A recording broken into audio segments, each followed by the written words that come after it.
2025年7月17日，72岁的海航集团创始人陈峰在法庭上神情落寞地听取一纸判决书。昔日叱咤风云的资本大亨，被控背信损害上市公司利益罪、骗取贷款罪、职务侵占罪等数罪并罚，获刑12年，罚金2.21亿元，个人财产4000万元被没收。这一刻，距离陈峰在海航破产重组过程中被带走法办，已经过去近4年。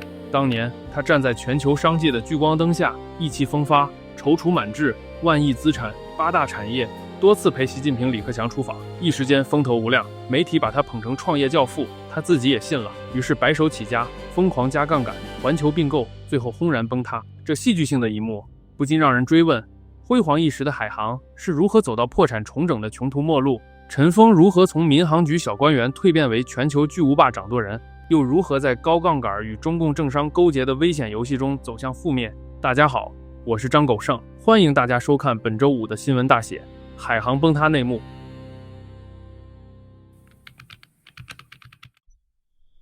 王局，我的任务完成的怎么样？这3期视频做的还可以吧？还怎么样？总书记都给我打电话了。是夸我的吗？嘿嘿嘿。前2天我说杭州自来水流出来的不是便便，我差点就能回国接秦刚的班了。结果党内其他同志看到你的视频，都说我在吃总书记的人血馒头。王局，那个是熊血馒头。嘿嘿，又是个新梗。昨天总书记越想越生气，已经给我打电话了，让我们公司所有人去侵略台。不对，是解放台湾。那我们什么时候出发？不是，你是不是？要不你就自己去金门登陆吧。那不提总书记，咱喷谁啊？你随便。明白。七哥啊，我卧底在王局这儿这么多年，终于可以帮到你了。故事要从上世纪80年代末的海南岛说起。1988年，海南刚刚升级为经济特区，四面环海，交通闭塞，百废待兴，地方政府急需创办一家属于自己的航空公司，可惜囊中羞涩，只能拨出可怜兮兮的1000万元作为启动资金。要知道，这点钱在航空业连一架小飞机的半个机翼都买不起。就在一筹莫展之际，不知是哪位高人点拨，海南省省长突然就找上了陈峰。这位陈峰可不简单，早年留学德国汉莎航空管理学院，回国后先是在民航总局混了几年，后来又跳槽到中国农业信托投资公司，而他的顶头上司正是未来的海南一把手，日后升任国家副主席的王岐山。那时，王岐山已经崭露头角，主持成立了中国农业发展信托投资公司，后面我们简称中农信。中农信用世界银行的优惠贷款，大搞农村项目。陈峰则在他麾下兢兢业业。1989年6·4之后，西方对华制裁，为了绕开重重障碍，一批中农信的官员机智南下海南，摇身一变，组建了星南集团，并成功承接了一笔世界银行贷款。而负责这笔世行贷款的，正是能力突出的陈峰。陈峰在这一过程中不仅表现优异，更一步步成了王岐山的心腹。海南省急需航空奇才时，省长自然恰到好处地想起了陈峰，这位由王岐山亲自认证的金融和航空双栖高手。讽刺的是，海南航空的起航资金其实背后都离不开星南集团这只神秘的金主之手。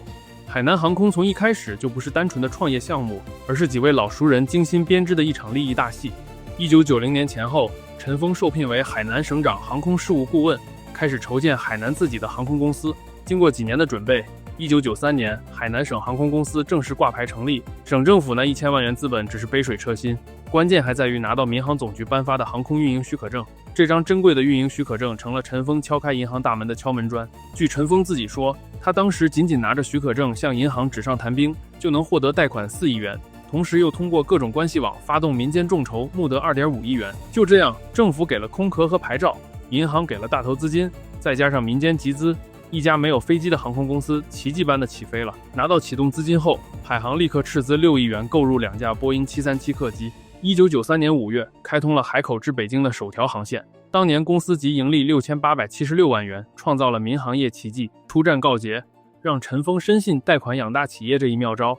拿到第1架飞机后，他随即将其抵押给银行，再贷出钱购买第2架、第3架，1架飞机反复抵押套现，如此这般空手套白狼，滚动扩大了机队规模。凭借胆识和借贷手段，陈峰在90年代中后期搭上民航市场化改革的顺风车，带领海航一路高歌猛进。海航不仅在1999年完成股份制改造并登陆 A 股，还通过并购迅速扩张航线版图，先后将长安航空、新华航空、山西航空等地方航企收入囊中，摇身一变成为国内民航第2梯队的领军者。与此同时，陈峰从2003年起谋划航空加多元化双线发展，收购西安民生百货，杀入零售业，成立新华航空集团，整合航空资源，创建扬子江快运，进军货运物流。2007年成立的海航资本涉足租赁、信托、保险等金融领域，短短10几年间，海航的业务延伸至物流、商业、实业、机场、置业、酒店等方方面面。据说陈峰后来半开玩笑地说过，除了避孕套，该做的我们基本都做了。创业前20年，海航的发展堪称传奇，又充满九死一生的惊险时刻。每当生死关头，总有所谓的贵人相助，化险为夷。1993年前后，中国民航重组时，海南航空因属地方管理，侥幸未被收归国有，并入3大航司，反而脱颖而出，成为第4大航空公司。1997年亚洲金融风暴，海航幸运避开冲击。2002年11月，王岐山出任海南省委书记，再度成为海南政经最高领导。2003年 SARS 疫情重创民航业，王岐山被紧急调往北京，接替因防疫不力被免职的孟学农，担任北京市市长，成为了政坛新星。海南航空当年亏损约15亿元，资产负债率逼近90%。为化解资金危机，陈峰于第2年启动大新华航空私募融资。2005年10月，乔治·索罗斯控制的 American Aviation LDC 再度给海航投入2500万美元。同年，海航收到了来自国内机构和海南省政府约30亿元人民币的资金，为海航度过危机并推进整合扩张奠定资本基础。2008年全球金融危机，海航再现资金困境，海南省政府果断输血15亿元扶持，随后借4万亿投资刺激和房地产暴涨的东风，海航旗下海口美兰机场土地价值翻了几倍，公司资产一下扭亏为盈，再度转危为安。可以说，在创业期各种神秘力量的帮助下，海航每次都大难不死，这种幸运反而助长了他豪赌的性格。陈峰后来总结海航发展史时自得地说，我们总是九死一生，并戏称债务如身上的狮子，狮子多了不咬，债戒多了晚上也能睡着。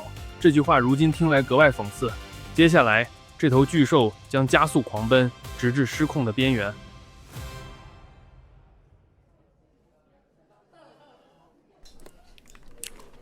王省长，郭老板，我给大家整个活儿，隔空取钱。郭总看我余额多不多？多不多？是不是比你多？哈哈哈哈哈！你这不就是贷款吗？贷款得还，我这2.5个亿不用还。啊，你这咋弄的？就不告诉你，就不告诉你，你打我傻，嘿嘿嘿！气死我了，气死我了！不告诉我，你等着，狗剩！怎么了，七哥？你想办法给我把陈峰办了，居然不教我隔空取钱，还嘲讽我。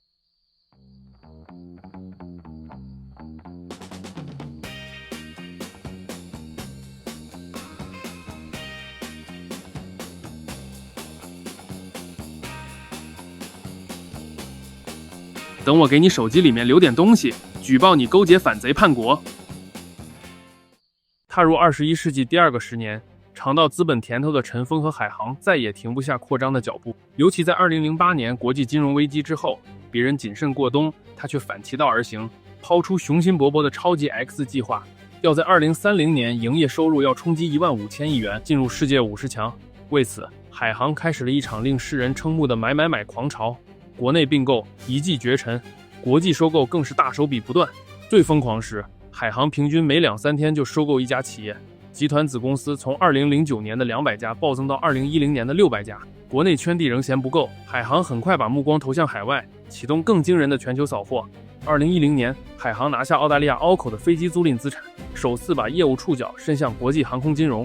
随后的2011年，他又斥资约10.5亿美元收购全球第5大集装箱租赁商 GEC-Co， 正式跨界海运租赁。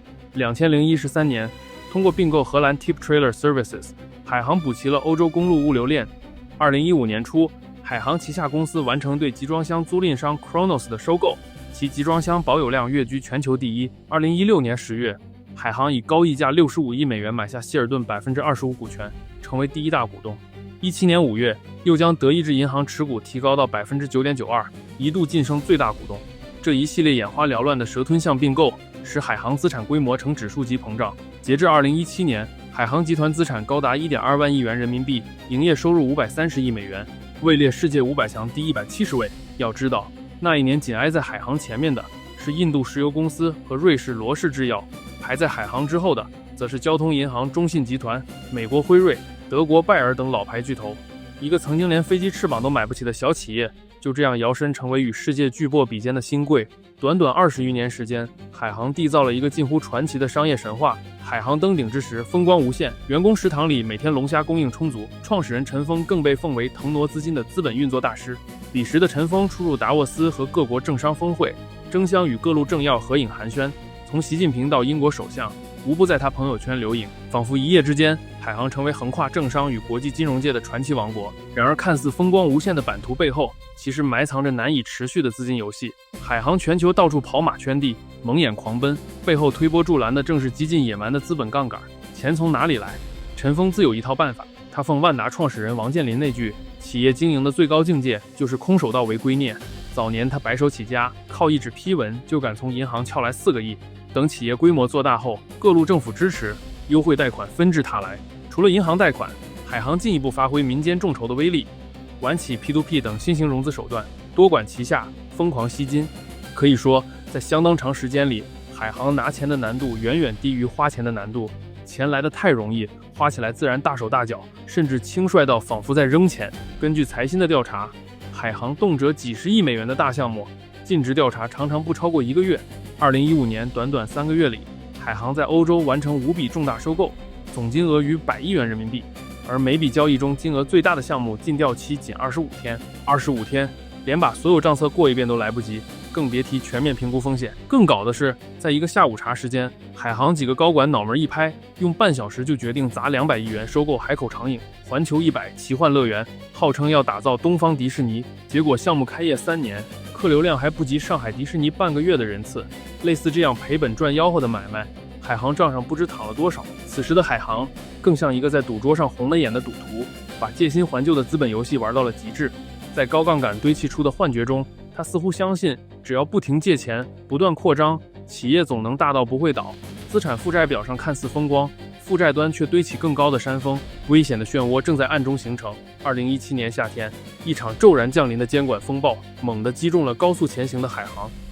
这场危机的开头要从我们王局频道观众都熟知的那个要干死共产党的郭文贵说起。干掉共产党！干掉共产党！干掉共产党！干掉共产党！干死共产党！干死共产党！干死共产党！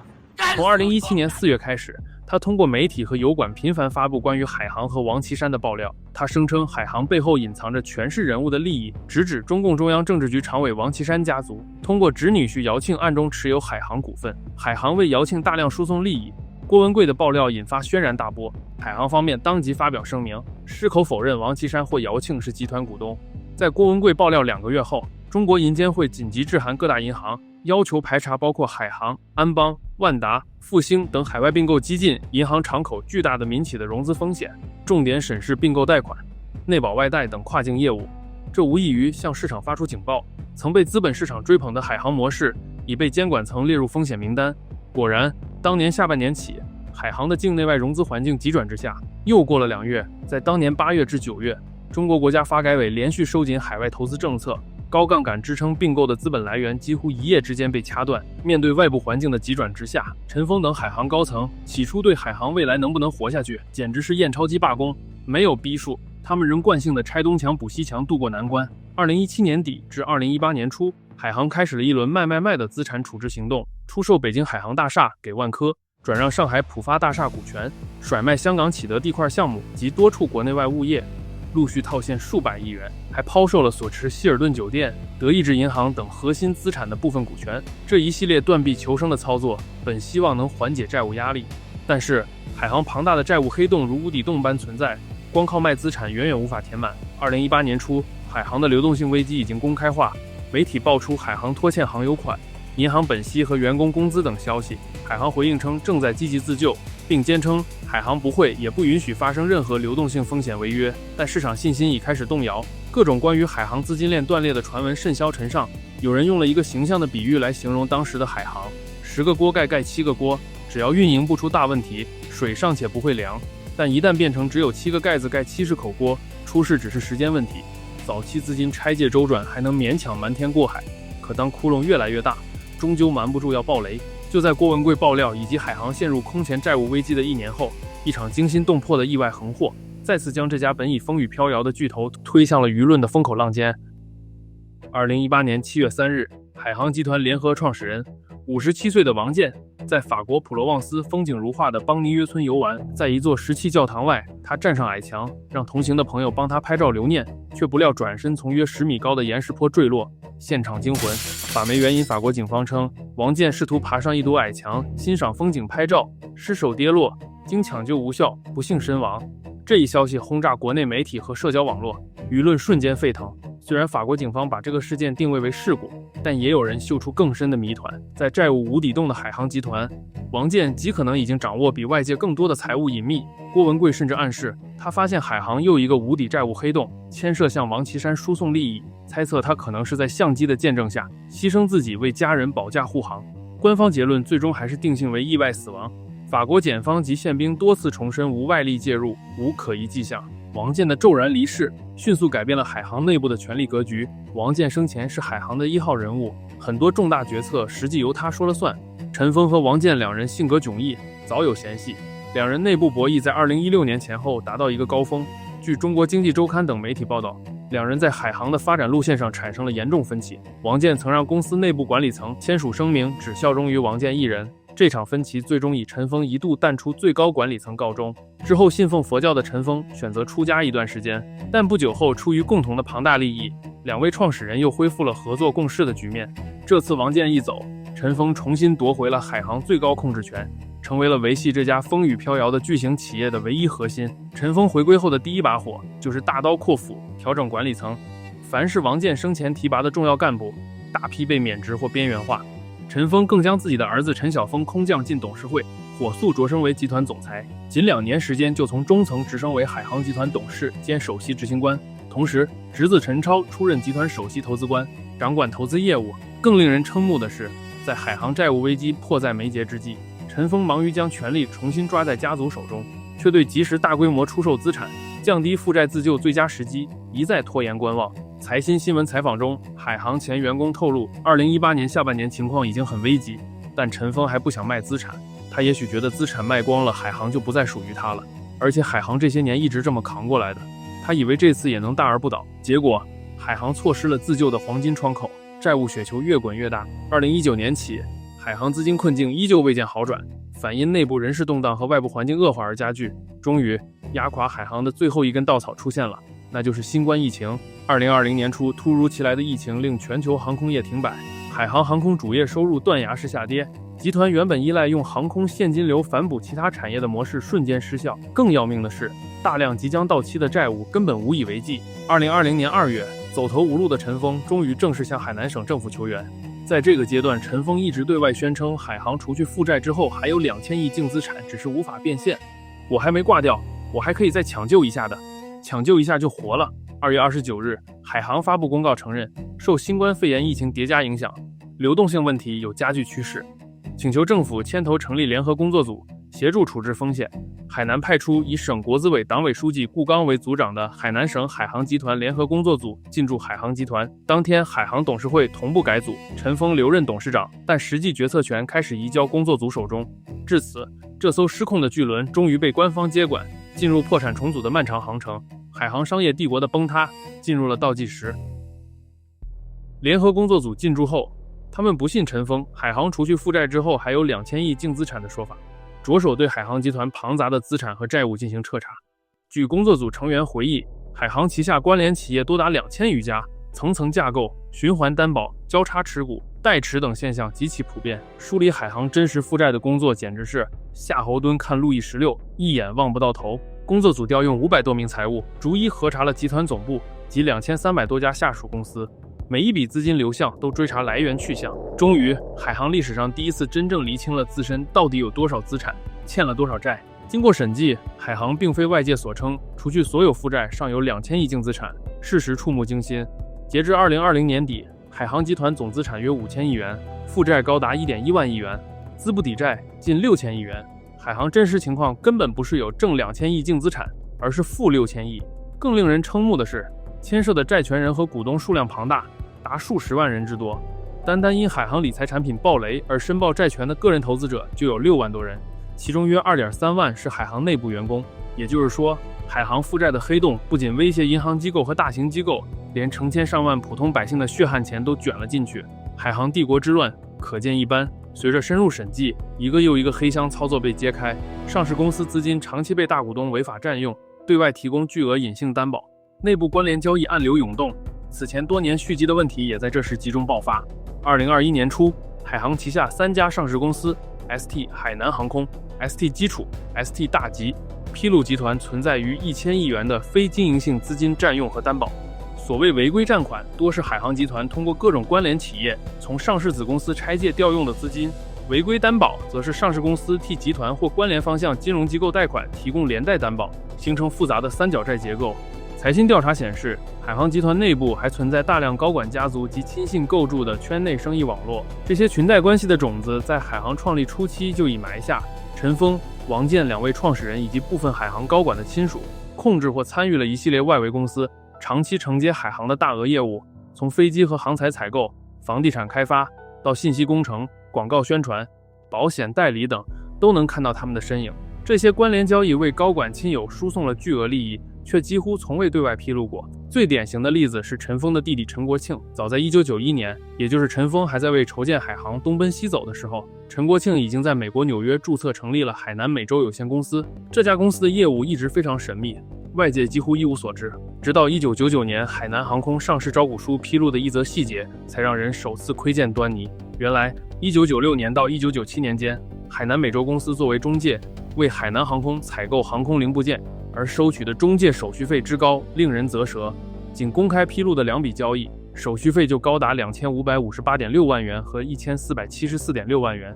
这意味着什么？说白了，就是自家企业通过采购业务把大笔佣金装进了自家人的口袋。到了1999年3月，海南航空通过海南美洲代理进口航空材料，累计支付的代理费用已高达7600万元。这一连串操作清楚地勾勒出公司内部资本运作的家族化路径。王健也不闲的，他弟弟王伟同样在海航系生意中扮演重要角色。创业初期，海航为解决开办资金不足，成立了几家2级子公司，其中就包括由王健负责的海南省航空进出口贸易公司，下面我们简称为海南航贸。90年代中期，海南航贸脱贸改制为私人控股后，王伟逐步取得了对海南航贸的控制权。海南航贸牢牢咬住海航的航材采购生意不放。财务数据显示，1996年到1999年间，海南航贸替海南航空代理进口航材，几笔交易分别收取手续费1353.5万、2962.8万、1378.2万、827.7万元。不但手续费高，很多时候还欠钱不给。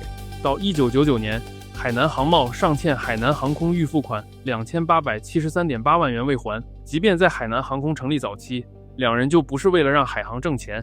陈峰和王健2大家族通过自己的公司从海航获取利益，不惜让海航承担坏账损失。如果说90年代的海航企业腐败还算点到为止，到了2000年以后，海航这出戏直接升级成了家族豪门的盛宴。王健弟弟王伟控制的海南建恒实业公司与海航集团、海南航空合资成立了海航航空进出口有限公司，建恒实业与海航集团各持股 35%， 海南航空持股 30%。 自2000年至2016年的17年间，这家合资公司独揽了海南航空飞机及航材进口代理业务，累计收取代理费4.2亿元。一位海航原高管一针见血地指出，陈峰的弟弟在美国搞航材，后来王健的弟弟也进来，海航买的航材可能比市价贵30%到50%，飞机也贵大约10%。东西越贵，他们经手的手续费越高，这在任何国企都不可能，但在海航就这么发生了。不是坚守自盗是什么？除航材采购外，海航高管亲友的生意可谓无孔不入。地产开发领域、物流仓储领域、广告印刷方面，据爆料，公司印刷品供应被高层指定给王伟女友，一位海南省省级领导的女儿经营的企业，哪怕成本是正常渠道的4倍。由此可见，表面光鲜的海航帝国背后已被亲属和裙带关系掏空了根基。管理层家族通过隐秘的关联交易肆意攫取利益，高层还利用复杂的股权架构掩盖真正的控制人身份。这正是海航长期以来给外界留下黑箱印象的原因。难怪民间一直流传海航有王岐山庇护。郭文贵的爆料虽然真假参半，却恰恰击中了公众对海航政商关系的高度质疑。或许正是仗着这种有恃无恐的信念，陈峰在海航如日中天时才敢肆意妄为，对风险视若无睹。最终跌入债务的深渊。经过这一场大清查，海航的真实状况已暴露无遗，账面上资不抵债近6000亿，实际净资产为负数，而且随着债权申报完成，这个窟窿还在继续扩大。更糟糕的是，内部治理乱象丛生，腐败蛀虫遍布，企业早已病入膏肓。2020年下半年，中共围绕如何给海航制定重整方案，各方展开激烈博弈。有观点主张协议重整就是由海航和所有债权人私下谈判达成一致方案，不经法院，以避免司法程序的复杂。也有人主张司法重整，即严格按照破产法程序，由法院主持投票表决，通过方案并提供司法保护。为了避免引发未来的长期诉讼，最后联合工作组走了司法重整的道路。2021年1月29日，海南省高院正式裁定受理对海航集团及其下属321家公司实质合并重整的申请。这是中国历史上涉及主体最多、债务规模最大、法律关系最复杂的破产重整案。重整第一刀先砍向陈峰。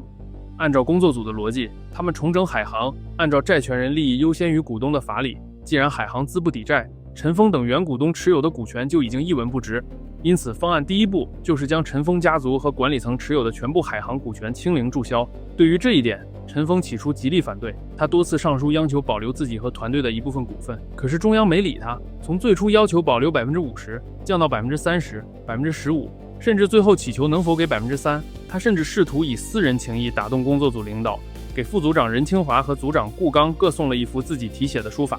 送给任清华的字条写着“弄假谁能不当真”，结果被任清华当作反面教材，给工作组所有财务负责人传阅。送给顾刚的那幅则被当场退回。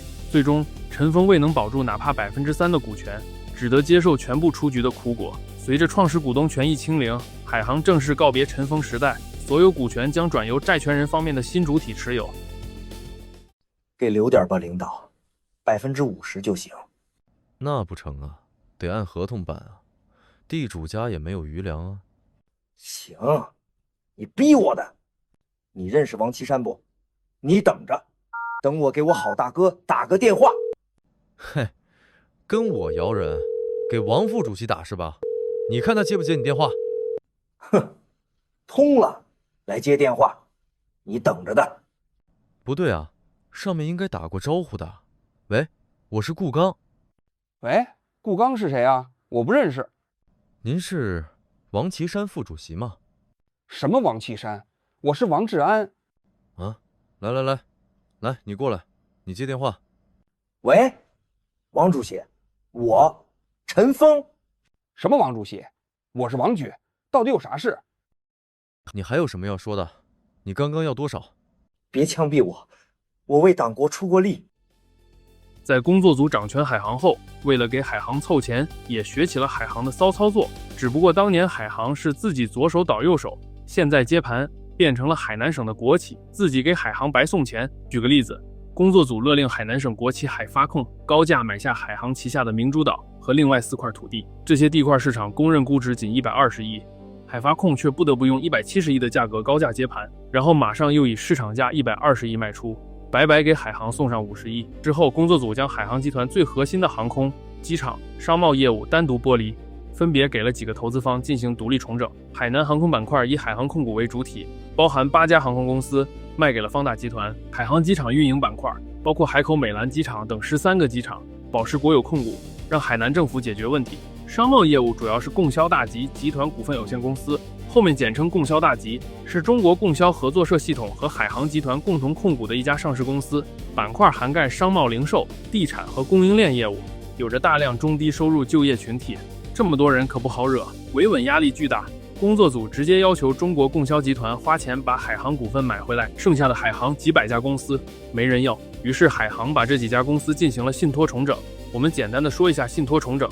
我们先想一个画面，想象海航剩下的几百家公司像一座巨大的旧货仓库，里面既有能卖出好价钱的，也混杂着烂尾楼和说不清产权的小公司，没有任何大型投资者愿意整仓包下，因为东西太杂，风险太高。为了不让整个仓库被一股脑拍卖、跳楼大甩卖，海航和债权人决定把时间拉长，用一套叫信托重整的工具，慢慢整理、打包，装进一支10年期的信托计划，由专业团队代管经营。信托期限被设为10年，也就是说，未来10年里，这座仓库要么出售资产，要么继续经营赚钱。所得都分给持有人，但这真实情况，债权人能收回多少钱，真的打一个大问号。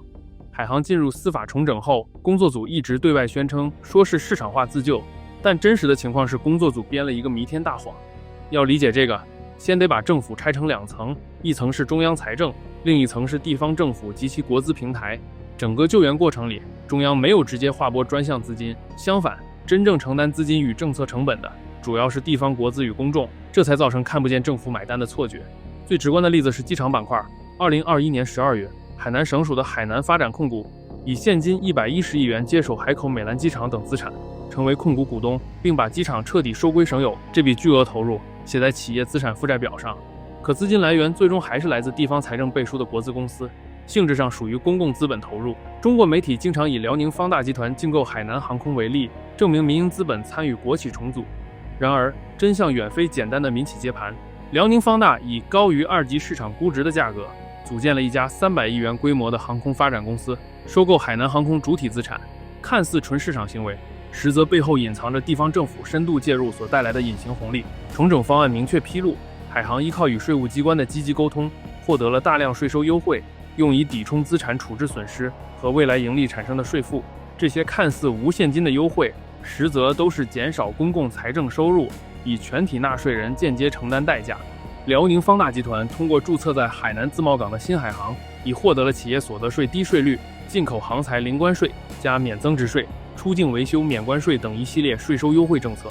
据披露的盈利和进口数据测算，仅2021年到2025年第1季度，方大集团已累计享受减税约4.4到4.6亿元人民币。我们就算这些优惠政策只延续至2027年底，按企业年利润恢复到疫情前50到80亿元的水平来算，那么潜在的企业所得税减免总额将高达8到12亿元。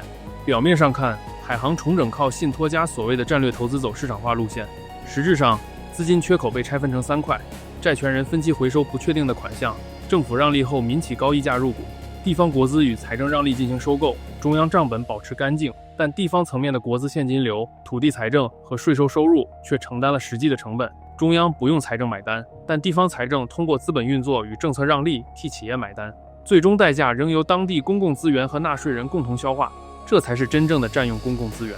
这让我想起了最近《长安荔枝》里面的那振聋发聩的发问：天下良钱皆有定数，至于国库，不取于内党，那么从何而来？从何而来？从何而来？之后就到了让股东们点头同意的环节了。让人点头同意，我党还是有一手的。不同意的请举手。没有，没有，有，没有，通过。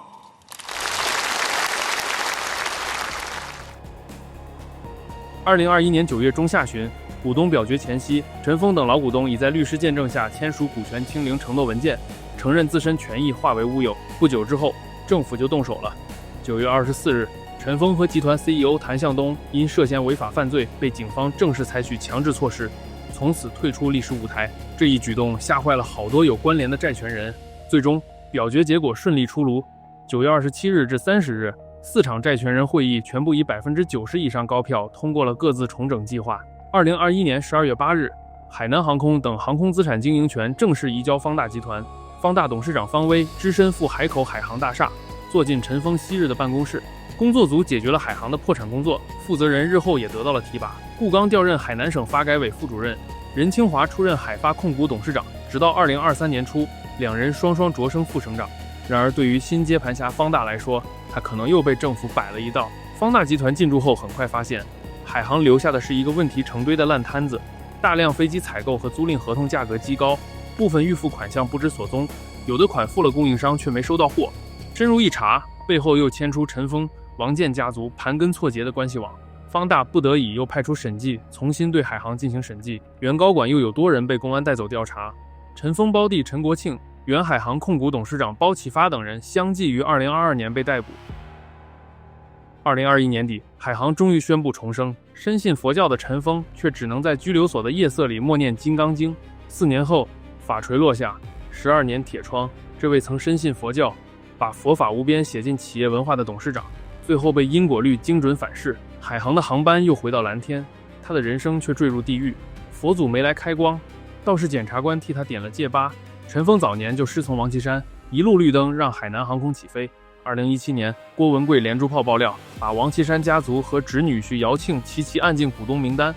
海航拍桌子否认，纪委书记微微一笑不回应。吃瓜群众只剩一个问号：到底谁在给这家公司续命？故事讲到这儿，屏幕前的你可能想问：下一只灰犀牛是谁？别抬头看别人，先低头看看自己是不是正把买房当护身符，坚信有个房子是人生第一重要的事情。陈峰曾说，海航是一架载着理想的飞机，如今飞机尚在，机长换了人。理想主义这个词总被用来粉饰盲目扩张的野心，当野心撞上现实，高空客机立刻变成了跳楼机，乘客的尖叫声一定震破云层。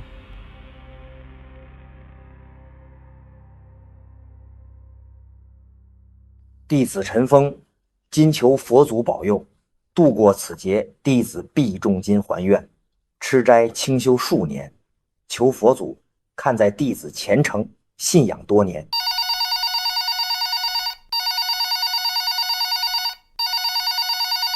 感谢佛祖。喂，王主席嘛？什么王主席？我是王志安。你那天找我到底啥事啊？喂，我操！你跟你的妈妈！嘿，真没素质。